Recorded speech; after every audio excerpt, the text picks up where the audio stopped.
అసెంబ్లీలో వందే మాత్రం ఆలపించే సమయంలో ఎంఐఎం ఎమ్మెల్యేలు బయటకు వెళ్లడంపై కేంద్ర హోంశాఖ సహాయ మంత్రి బండి సంజయ్ తీవ్ర స్థాయిలో విరుచుకుపడ్డారు. ఈ దేశంలో ఉండేవారు ఎవరైనా జాతీయ గీతాన్ని గౌరవించి వందే మాత్రం పాడాల్సిందేనని స్పష్టం చేశారు. కరీంనగర్లో నిర్వహించిన మీడియా సమావేశంలో ఆయన మాట్లాడుతూ బీజేపీ అధికారంలోకి వస్తే వందే మాత్రం గానాన్ని తప్పనిసరి చేస్తుందని, ఉల్లంఘించిన వారిపై కఠిన చర్యలు తీసుకుంటామని హెచ్చరించారు. ఎంఐఎం నేతల తీరును ఆయన తీవ్రంగా ఖండించారు. గౌరవ రాష్ట్రపతి గారు, గౌరవ గవర్నర్ గారి యొక్క అధికారిక కార్యక్రమాల్లో వందే మాతర గేయాన్ని ఆలపించడం తప్పనిసరి చేస్తూ రాజ్యాంగాన్ని అనుసరించి కేంద్రము చట్టం చేసిన విషయం వాస్తవం. ఉత్తర్వులు జారీ చేసింది. ఆ ఉత్తర్వులను ధిక్కరించి వాళ్ళ నిండు శాసనసభలో దాన్ని ధిక్కరించడము ఎంతవరకు కరెక్టో గౌరవ స్పీకర్ గారు ఆలోచించాలి. గౌరవ గవర్నర్ గారు ఉన్నారు, స్పీకర్ గారు ఉన్నారు, ముఖ్యమంత్రి గారు ఉన్నారు, శాసనసభ్యులు ఉన్నారు, అందరు ఉన్నారు. వాళ్ళ కనీసం ఎవ్వరు కూడా వారించకపోవడం, ఇది తప్పు అని చెప్పి వాళ్ళని కనీసం చెప్పకపోవడం, ఇది ఎంతవరకు కరెక్టో శాసనసభ్యులు, గౌరవ స్పీకర్ గారు ముఖ్యంగా ఆలోచించాలి. ఎందుకంటే శాసనసభ్యుల మీద చర్యలు తీసుకునేటువంటి అవకాశం ఎవరికి లేదు. వాళ్ళ కస్టోడియన్ ఎవరు? స్పీకర్కి అధికారం లేదు. ఇప్పటికే ఎమ్మెల్యేల పార్టీ ఫిరాయింపుల వ్యవహారంలో స్పీకర్ గారు తీసుకున్న నిర్ణయం పట్ల ప్రజలందరూ కూడా నవ్వుకుంటున్నారు. ఇదెక్కడ నిర్ణయం? రాష్ట్ర ముఖ్యమంత్రి గారే కండోహాలుగా ఆహ్వానించారు. ఆ నాయకులందరూ కూడా కాంగ్రెస్ పార్టీ నాయకులను చెప్పుకుంటున్నారు. అయినప్పుడు కూడా ఒక నాయకుడు అయితే ఒక పార్టీ మీద గెలిచి ఇంకో బీఫామ్ మీద ఎంపీగా పోటీ చేసిందని చెప్పి అన్ని ఆధారాలు ఉన్నప్పుడు కూడా క్లీన్ చిట్ ఇవ్వడంతో స్పీకర్ అనే వ్యవస్థ మీద, శాసనసభ వ్యవస్థ మీద ప్రజలకు నమ్మకం లేకుండా పోయింది. తిరిగి వందే మాతరం గేయాన్ని ఆలపించకుండా ఇలా ఎంఏ పార్టీ బహిష్కరించడము, కనీసం ఒక నోటీసు ఇప్పుడు కూడా స్పీకర్ గారికి విషయం తెలుసా? కేంద్రము 2026లో ఉత్తర్వులు ఇచ్చిన విషయం స్పీకర్ గారికి తెలుసా? ఇప్పుడు శాసనసభ సంబంధించి అధికారులు గౌరవ స్పీకర్ గారికి విషయం చెప్పిండ్రా, చెప్పలేదా? వాళ్ళకన్నా తెలుసా?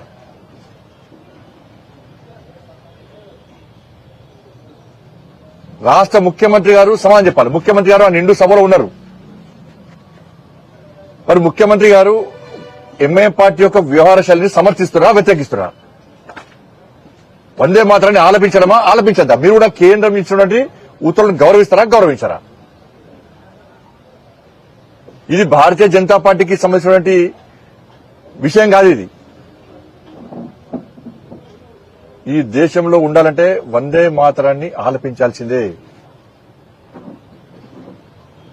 ఈ దేశ పౌరులను భావిస్తే నిజంగా మేము ఇట్లా ప్రభుత్వంలో ఉండదు ఉంటే నెక్స్ట్ అధికారానికి వచ్చేది మేమే. ఎంఐఎం పార్టీ మెడల్ వంచి, గల్లబట్టి మెడల్ వంచి ఇలా వందే మాతర గీతాన్ని పక్క ఆలపించే విధంగా తప్పకుండా చర్యలు తీసుకుంటాం. మేము తెలంగాణ రాష్ట్రంలో ఉన్నటువంటి భారతీయ పౌరులను భావించే ప్రతి వ్యక్తి రాజకీయాలకు అతీతంగా వందే మాతర గీతాన్ని ఆలపించే విధంగా మేము పక్క చర్యలు తీసుకుంటాం. ఎవరైతే వందే మాతర గీతాన్ని వ్యతిరేకిస్తారో వాడిని లోపడేసి, కటకట లోపడేసి భారతీయత ఏందో, భారతీయత గొప్పతనం ఏందో, భారతీయత దమ్మెందో వాళ్ళు చూపడతాం. మేము మెడలు వంచి బెదిరించి వాళ్ళు ఏం చేయాలో చేసి ఇస్తాం. ఇది దమ్మున్నటువంటి పార్టీ, దమ్మున్న ప్రభుత్వం చేసేటువంటి చర్యలు ఇవి.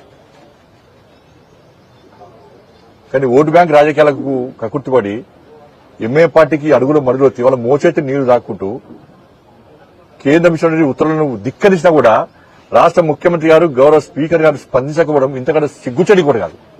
దీన్ని ముఖ్యమంత్రి గారు చెప్పాలి, సమాధానం చెప్పాలి. ఎందుకు సమర్థిస్తారు? ఏ విధంగా సమర్థిస్తారు?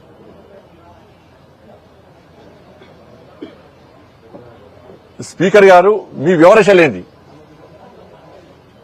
రాష్ట్ర ప్రభుత్వము, కాంగ్రెస్ పార్టీ చెప్పిన విషయాలను పట్టించుకోవడం, దానికి అనుగుణంగా వివరించడం కాదు. శాసనసభ వ్యవస్థను కాపాడాల్సిన బాధ్యత మీ మీద ఉంది. మీరే పట్టించుకోకుంటే, మీరే తప్పుడు తీర్పులు ఇస్తే, మీరే చూస్తున్నట్టు ఉంటే వ్యవస్థను కాపాడేవారు ఇవాళ. దీన్ని తెలంగాణ సమాజం ఆలోచించాలి. ఎంఐఎం పార్టీ యొక్క వైఖరిని తెలంగాణ సమాజం ఆలోచించాలి. దీన్ని భారతీయ జనతా పార్టీ పూర్తిగా ఖండిస్తున్నది. ఇది మంచి పద్ధతి కాదు. ఎంఐఎం పార్టీకి జిహెచ్ఎంసీ ఎన్నికల్లో ఇలా భారతీయ జనతా పార్టీ ఇదే విషయాన్ని ఇలా భాగ్యనగర్ ప్రజలకు చెప్పబోతున్నది వాళ్ళ ఎంఐఎం పార్టీ దేశద్రోహ చర్యలకు ఈ విధంగా ఉంది. ఏదో అప్పుడప్పుడు వచ్చి అసదుద్దీన్ ఓవైసీ వచ్చి పాకిస్తాన్ మీద మాట్లాడి బంగ్లాదేశ్ మీద మాట్లాడి ఏదో మాట్లాడి నేను దేశభక్తుణ్ణి అని చెప్పి చెప్పుకునే ప్రయత్నం చేస్తే సమాజం గుర్తించదని. నీ కాలేజీలనే దేశద్రోహంలో పెట్టుకున్నావు. టెర్రరిస్టు ఉగ్రవాదం మూలాలే నువ్వు నడిపే కాలేజీలో ఉన్నది, నీ విద్యా సంస్థలు ఉన్నాయి. ఇవాళ నువ్వు వచ్చేదో మాట్లాడుతుంటే దాన్ని ప్రజలు పడి. This is anchor Ravi. Hi అండి, నేను మీ Jabardasth auto punch Ramprasad. Hi, it's మీ మాధవీలత. హలో అండి, నేను మీ సుడిగాలి సుధీర్. హాయ్ హలో నేను Jabardasth Sri. Please subscribe to public talk TV. Please subscribe to public talk TV. Please subscribe to public talk TV. Please subscribe to public talk TV.